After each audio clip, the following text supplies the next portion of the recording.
Most bad habits are not caused by laziness. They are created by a brain that is desperately trying to survive with the least amount of effort possible. And the terrifying part is, the longer you repeat a behavior, the less it feels like a choice.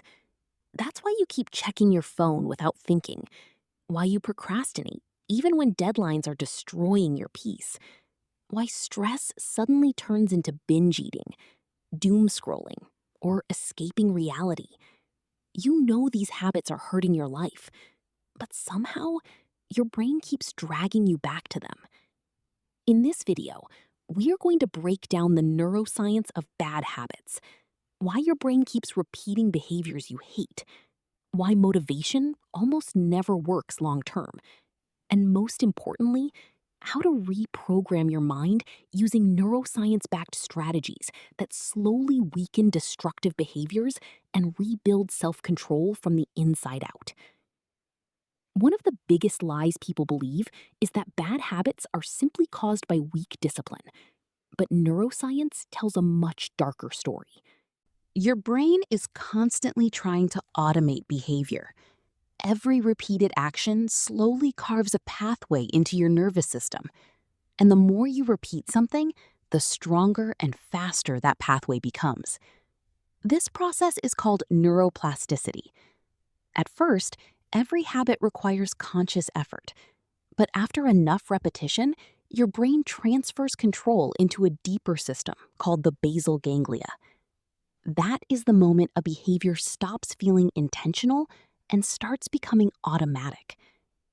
Your brain is not asking, is this behavior good for my future? It is asking, does this reduce discomfort quickly? If social media gives instant dopamine, your brain remembers it. If procrastination temporarily reduces stress, your brain stores it as relief. If distraction helps you escape emotional discomfort, your brain begins treating distraction like survival. Over time, your mind starts attaching certain emotions, places, times, and feelings to these rewards. That's why many bad habits happen automatically before you even realize it. You're not consciously choosing every behavior. Your brain is running learned patterns. And this is why motivation alone fails. Because motivation is emotional, but neural systems are mechanical. If you want permanent change, you must change the system that created the habit in the first place. The first step is identifying the trigger behind the behavior. Most people focus only on stopping the habit itself, but neuroscience shows that the trigger is often more powerful than the behavior. Every habit follows a loop: trigger, behavior, reward. The trigger is what activates the automatic pattern. Stress triggers phone addiction. Boredom triggers overeating. Loneliness triggers social media obsession. Anxiety triggers avoidance. And eventually, your brain starts predicting the reward before the habit even begins. That anticipation releases dopamine, which is why cravings feel so powerful. So instead of asking, how do I stop this habit? Start asking, what keeps activating this habit? For 1 week, observe your bad habits without judging yourself. Notice the emotion behind them. Because many people are not addicted to the behavior itself. They are addicted to emotional relief.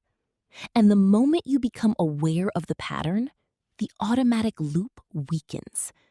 Because now your prefrontal cortex, the decision-making part of your brain, is finally becoming active again. The second step is making bad habits harder to access. Your brain naturally follows the path of least resistance. If a behavior is easy, comfortable, and rewarding, your brain will continue choosing it automatically, which means your environment shapes your behavior far more than motivation does. Stop relying on self-control alone. Increase friction. Delete distracting apps. Log out after every session. Keep your phone far away while working. Remove unhealthy food from your environment. Because habits depend heavily on exposure. No trigger, less craving, less automatic behavior. The third step is replacing the habit instead of creating emptiness. This is where most people fail. They remove the behavior, but never replace the emotional reward behind it. And your brain hates behavioral emptiness. Bad habits survive because they provide something: comfort, escape, relief, stimulation. If stress causes phone addiction, replace it with movement: walking, breathing, stretching. If boredom causes overeating, replace the stimulation with conversation, music, or physical activity. The goal is not to destroy the reward. The goal is to redirect it. The fourth step is stopping the identity that keeps reinforcing the habit. Most people wait to feel motivated before changing. But motivation is temporary. Identity is neurological. If you constantly repeat, I'm lazy, I have no discipline, I always fail, your brain slowly accepts those thoughts as familiar truth. Instead of saying, I'm trying to stop procrastinating, say, I am becoming someone who takes action immediately. Not because fake positivity magically changes your life, but because repeated identity shapes repeated behavior, and repeated behavior reshapes the brain. The fifth step is rewarding progress immediately. Bad habits are powerful because they provide instant rewards. Good habits usually delay rewards into the future, and your brain naturally prioritizes immediate gratification over distant success. So you must train your brain to emotionally recognize progress now. Track your consistency visually. Celebrate small wins. Build streaks. Acknowledge effort. Because every small repetition strengthens the new neural pathway you are trying to build. One reason breaking bad habits feels emotionally painful is because your brain values familiarity more than improvement. Even unhealthy patterns can feel psychologically safe simply because they are familiar.